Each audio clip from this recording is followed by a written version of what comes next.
যে ভিক্ষু মৈত্রী সাধনায় নিবিষ্ট, যিনি প্রসন্ন চিত্তে বুদ্ধর উপদেশ অনুশীলন করেন, তিনি সুখময় শান্তপদ লাভ করেন।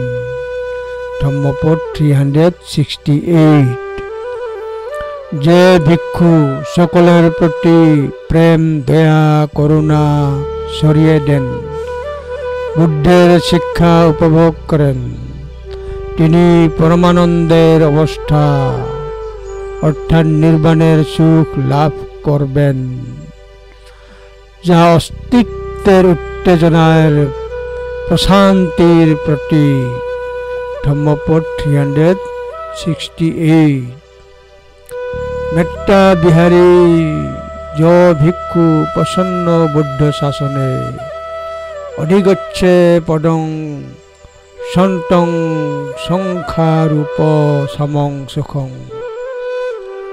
অধিগচ্ছে পদং সন্তং সংখ্যারূপ সমং সুখং।